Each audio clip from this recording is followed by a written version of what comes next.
Bonjour à tous, chers auditeurs et chères auditrices qui écoutez et me suivez sur la chaîne d'écoute animale. Je vous ai laissé quelques temps pour me concentrer au développement de mon entreprise, ou en tout cas mon activité de communicatrice animale, et je tenais donc à faire une série de podcasts sur le sujet. Nous allons donc pouvoir commencer un peu comme je l'avais fait pour la série sur l'ostéopathie animale, définir ce qu'est la communication animale, faire une distinction entre la médiation animale et la communication animale, et ainsi, au fur et à mesure de vos questions que vous poserez dans les commentaires au sujet de ce podcast, je pourrai me développer d'autres podcasts sur le sujet en fonction de vos interactions.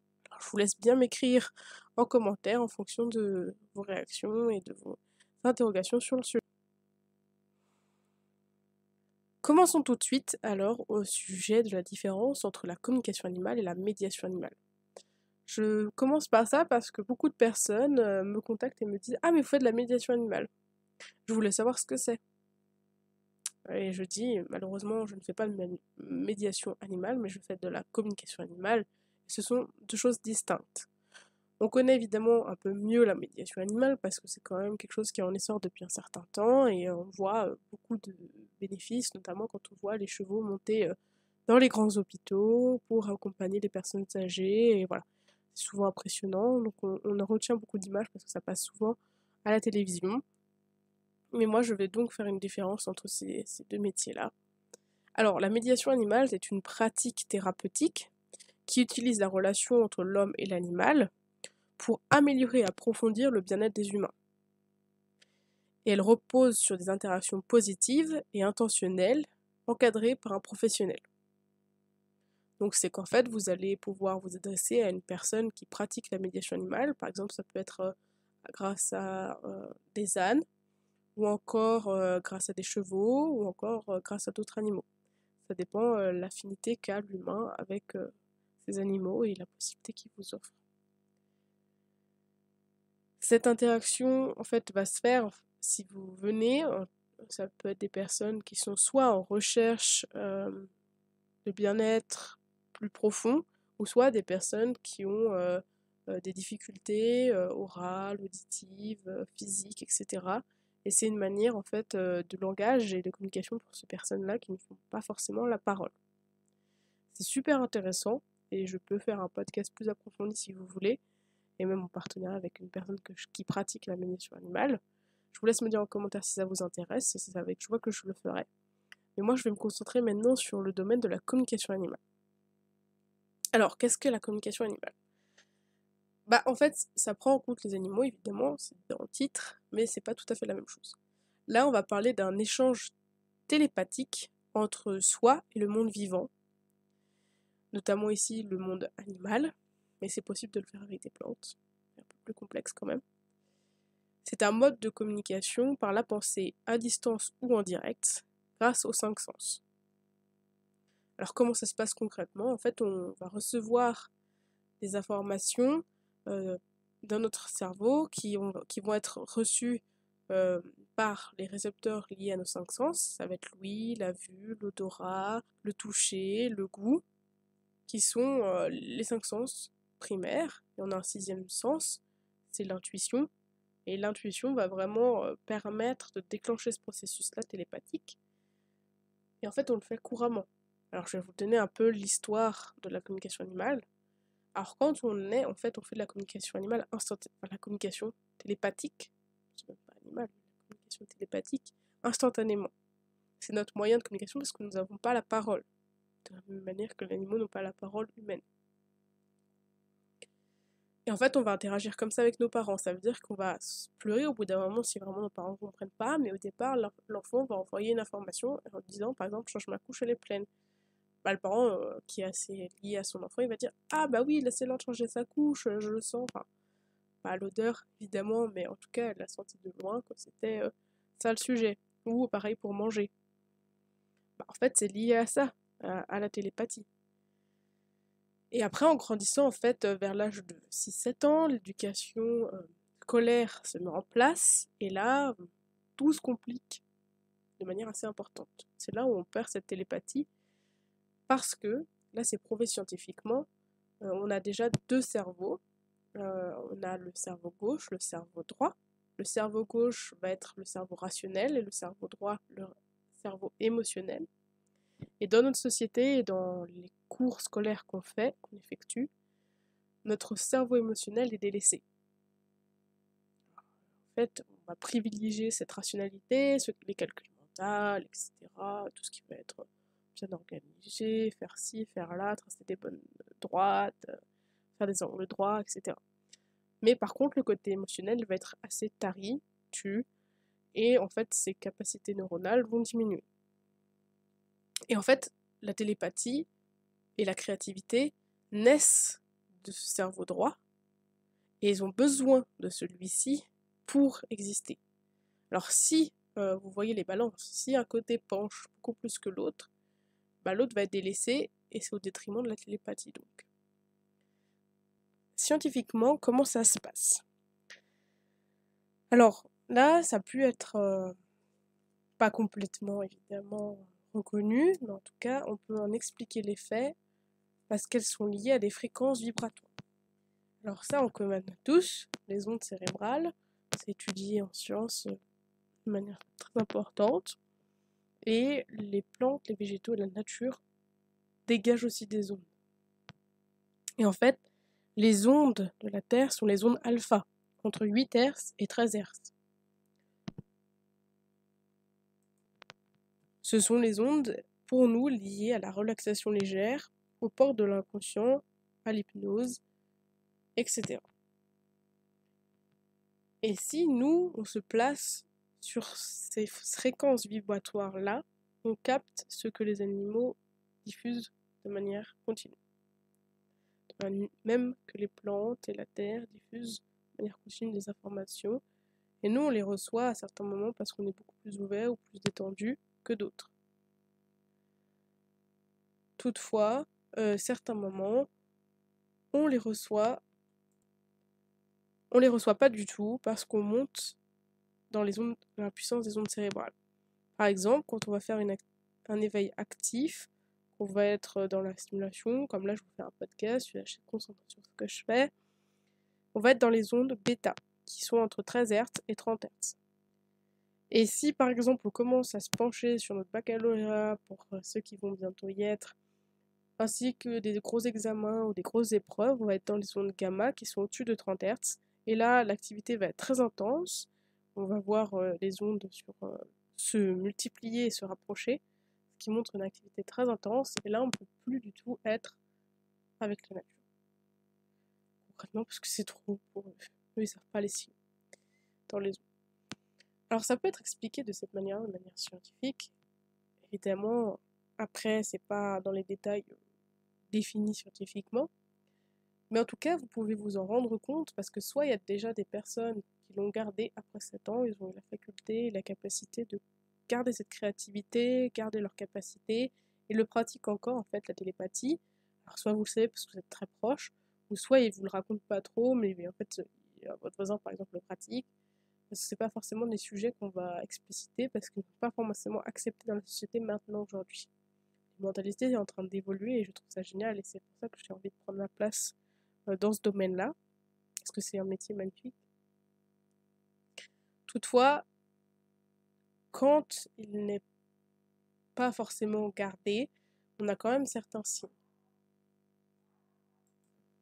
Alors quels sont ces signes? Bah déjà, on va pouvoir par exemple à un moment prendre son téléphone et vouloir appeler quelqu'un, et au même moment quand cette personne vous répond: ah mais je voulais vous appeler, ouais je voulais t'appeler, et en fait vous vous retrouvez à vous appeler au même moment parce que l'une et l'autre vous avez pensé, vous avez, comme quand vous avez pensé envoyer cette information à la personne, cette personne l'a reçue.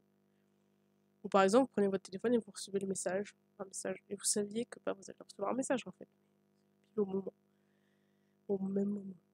Voilà. Ou alors tout ça, ça peut être des coïncidences, des hasards, on appelle ça comme on veut. Franchement, je vous explique que c'est de la télépathie, c'est rien d'autre. Et c'est juste que notre cerveau il se branche au même moment, à la même ligne radio que votre ami, que votre femme, que votre conjoint, ou que votre mère, j'en sais rien.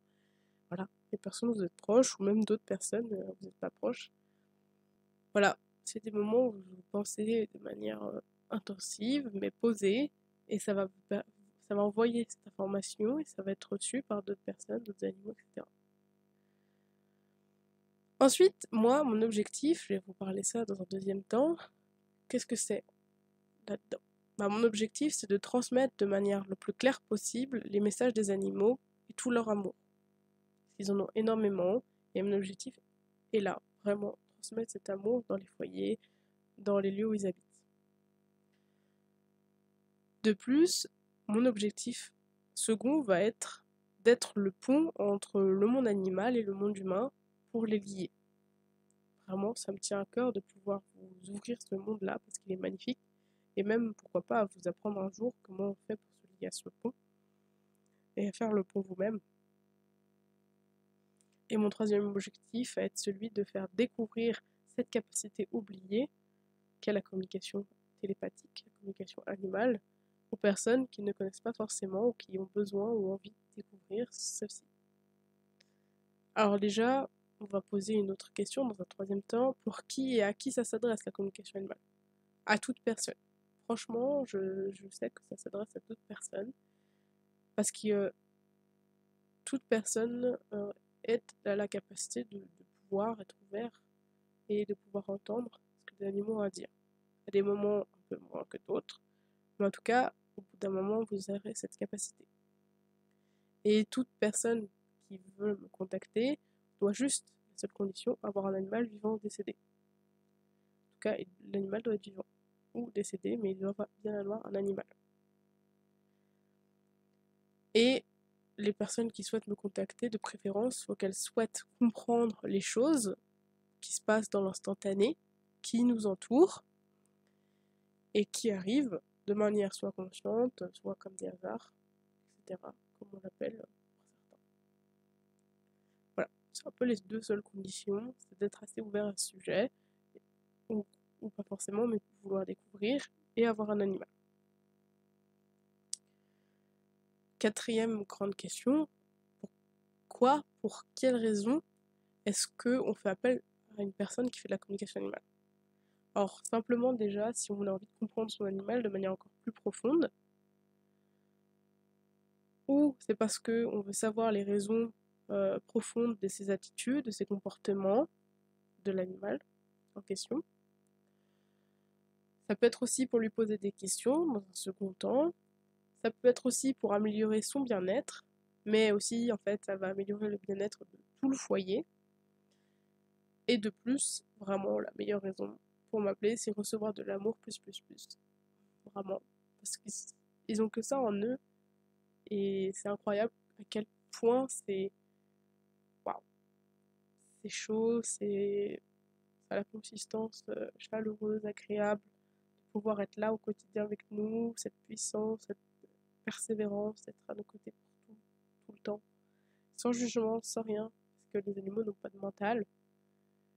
Et je me dis, waouh, voilà. Et c'est ce que j'ai envie, c'est ce waouh de vous transmettre. Et c'est les personnes qui veulent recevoir ce waouh qui peuvent m'appeler. Alors la grande question, c'est comment ça se passe concrètement quand moi vous allez m'appeler. Déjà, on va prendre le temps d'échanger, d'apprendre à se connaître un petit peu. Et après, je vais vous expliquer que moi, je respecte un code éthique. Enfin, je pourrais détailler un peu plus ce code éthique. Ensuite, on va pouvoir faire la séance. Une fois qu'on a pris contact, on prend un rendez-vous, on agende un rendez-vous. Et à ce rendez-vous, dans un premier temps, je vais écouter spontanément votre animal. Parce que lui, il n'a pas parlé depuis longtemps. Et maintenant, il va libérer sa parole. Donc pendant 1 heure et demie, s'il y a besoin de plus, je vais être là spontanément pour écouter tout ce qu'il a à me dire de manière profonde et juste. Ensuite, dans un deuxième temps, je vais vous transmettre, vous traduire ces messages-là. C'est juste comme si eux parlaient notre langue. Et moi, je l'ai appris cette langue et je vous la traduis pour que ça soit compréhensible. Pour vous qui ne parlez pas forcément cette langue, ou en tout cas qui a des bases mais pas complètes ou autres. Voilà. Même pour des personnes qui ont des bases complètes, des fois on peut s'entraider entre amis ou entre collègues sur le sujet et pouvoir faire des communications avec nos propres amis. Enfin, ça c'est un autre sujet. Ce qui va être intéressant, c'est donc de pouvoir là écouter tout ce que l'animal vous a dit, et moi je vais vous faire rendre compte de manière la plus explicite possible ces messages-là. Ensuite, une fois que tout est clair pour vous, on va passer à une troisième étape, c'est vos questions à vous, et là ça va vraiment faire un échange dans les deux sens. Vous aurez écouté votre animal et vous, il pourra vous écouter avec vos questions, vos interrogations, ou vos messages d'amour, ou vos messages tout court. Et ainsi, on va pouvoir passer un moment en foyer, en famille, avec tous les membres et l'animal en question. Et ensuite, on va pouvoir soit garder contact pour faire d'autres communications animales, ça peut être un suivi pour certaines situations, certains comportements, juste pour la prise d'information, de prise de santé, entre guillemets, en tout cas de comment il va. Ou ça peut être pour passer d'autres moments ensemble, partager d'autres moments. Comme par exemple, ce animal que je vais bientôt pouvoir pratiquer avec vous, pouvoir vous proposer mes services sur ce sujet. Alors, là, j'ai fait un petit podcast pour bien expliquer et que ce soit pas trop long pour des personnes qui ont envie de savoir rapidement ce que c'est. Si vraiment, je pourrais en parler pendant des heures, donc vraiment, parce que c'est un sujet vaste, très intéressant. J'ai des anecdotes à raconter que j'ai vécues avec des animaux.